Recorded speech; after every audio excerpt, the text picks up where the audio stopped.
Corinthians 1 to 9. This is the declaration that God is a faithful God.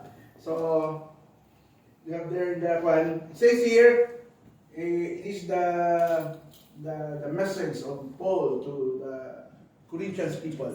As a church, this is also the same message for us today. It says in 1 Corinthians, Paul called to be an apostle of Christ Jesus by the will of God, and our brothers Sosthenes, to the church of God in Corinth, to those sanctified in Christ Jesus and called to be His holy people,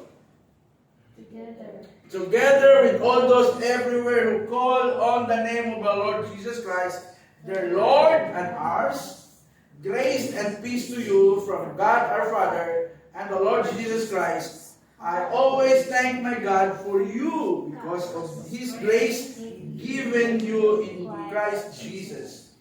For in Him you have been enriched in every way with all kind of speech and with all knowledge. God thus confirming our testimony about Christ among you. Therefore, you do not lack any spiritual gift as you eagerly wait for our Lord Jesus Christ to be revealed. He will also keep you firm to the end, so that you will be blameless on the day of our Lord Jesus Christ. And verse 9 says, God is faithful, who has called you into fellowship with His Son, Jesus Christ our Lord. Let's pray. Hallelujah. Rabba Sata Hiraya Masuto Rababa. Father in heaven, Lord, we thank you, Lord, for this morning, for this day. Yes. Let your Holy Spirit speak to every one of us. Not my word be heard, Lord, but your word be heard, Lord Jesus. In Jesus' name, O God. And let we got this word, we'll take Rema, na ito po, Panginoon, ay ipamumuhay din namin ang iyong salita, Panginoon, sa aming paglalakad dito sa mundong ibabaw, Panginoon. Salamat sa umagang ito, Panginoon.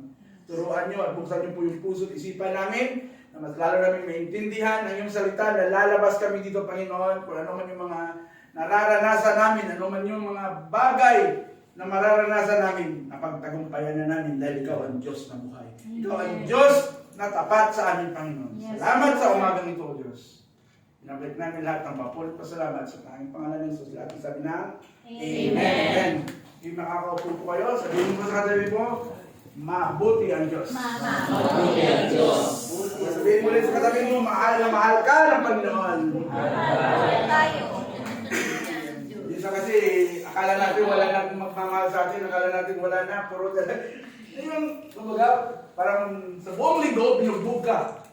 Tapos, pagkadating ang linggo, ay, salamat may nagsabi. Yung sabi pa nga sa psychology, kung meron may nagsabi sa iyo na pangit ka na isang tao, kailangan meron 22 na tao sabi sa iyo na gwapo ka, na maganda ka. Kaya lagi tandaan natin, walang pangit at walang pangit na anak ng Diyos, lahat ay gwapo at gwapa. Amen? Amen. So, maraming problema, maraming pagsubok, pero buhay ang Diyos natin. Hallelujah. So, sa binasa natin, it's a declaration to the church of the Corinth na God is faithful. Napakabuti po. Tapat ang Diyos natin. Diba? Wala pong imposible sa Panginoon. Lahat ng bagay po ay posible sa Diyos. So, sa umagang ito, I'm going to talk about resting in the faithfulness of God. Magpapahinga tayo dahil tapat yung Diyos natin. Minsan, siguro, kung pag nahiya lang kayo siguro pumunta dito sana para matuto, pero alam ko, parang, kumbaga, grabe na yung yung mga nararanasan natin.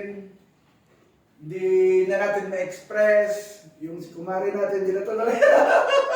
Diba, yung mga ganun ng mga bagay na akala natin walang nangyayari, pero may nangyayari sa trabaho natin, di ba? Hindi tayo nabibigyan ng overtime. O yung iba sa atin, naghahanap pa rin ng trabaho.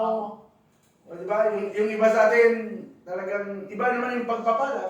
Bawat isa sa atin ay may kanya-kanyang ginagawa ang Panginoon. Di ba? At alam kong may gagawin at gagawin pa yung Diyos natin na buhay. So, sa mga kasama namin sa bahay itong linggo, last few days, buong gabi din, wala rin akong tulog, wala rin silang tulog, masaya. pagdating ni Banji, sabi niya, ano ito? Sabi niya, kuya, pupuwi ako dito para magpahinga, pero iba yung naranasan ko Pero, di ba, napakabuti pa rin ng Panginoon. We survive, we are here. We thank God for all those things. Sabi ko nga nung, kinuwento ko kapon kay Pas, sabi ko, ini-anticipate ko na talaga pag ang Diablo ay may gagawin.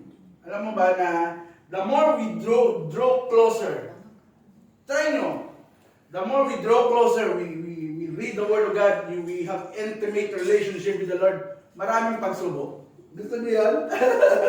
Diba? Minsan, hindi natin na-anticipate pero nandun yung palagi. Pero kung gusto mo ng relaxing, wala kang challenge, huwag ka. Pero if you wanted to study more, draw closer to the Lord, yun yung sabi ko nga, at least, sabi ko buhay ang Diyos natin kasi dito mga ganitong pagsubok. Kasi di ba, ayaw na nila kasi bakit daw lagi nila nagdi-devotional, yung mga gano'n ng mga kaunting pagsubok sa buhay, pero alam kong may gagawin ng Panginoon. O yung mga patutuan ng mga naunang mga bus, yan si Auntie, di ba? 3 months ako. 3 buwan kami, araw-araw kami umiiyak kay Lord. Pero hindi naman sila nagsireklamo sa akin, hindi, bakit araw-araw? Pero at least, totoo siya na bumalik yung sigla niya na dati sabi niya madilim. Ngayon, maliwanag na. Hallelujah. Minsan yung tao, hindi lang natin naiintindihan or minsan yung Diablo, talagang hahanap siya ng pamaraan sa work natin. Minsan may mga taong naiinisan tayo. Yung sinusubok yung fruit of the Holy Spirit sa atin na gusto mo na minsan sapakin. Gusto mo na minsan na bigla ka na lang gusto mo na lang mag-resign ka kasi may mga taong hindi maganda yung pakikisama sa'yo. Diba? Pero sabi nga ng isang preacher, sabi niya, alam mo na ganyan siya, ikaw na lang mag-adjust. It's better na tayo na lang ang mag-adjust kaysa sa patulan natin. Diba? Kasi pag pinatulan natin, parang sinasabi natin, wala tayong Diyos sa buhay natin. Tayo yung may Diyos sa buhay natin, kaya tayo yung mas better pa nga na tayo yung mag-adjust para sa kanila. Kung hindi madala sa pakiusapan, dali mo sa kapihan. Pakapihin mo para masaya. Iba na daw ang nature ngayon ng tao. Minsan, irritable. Kahit na maraming blessing, pero natatabunan yung blessing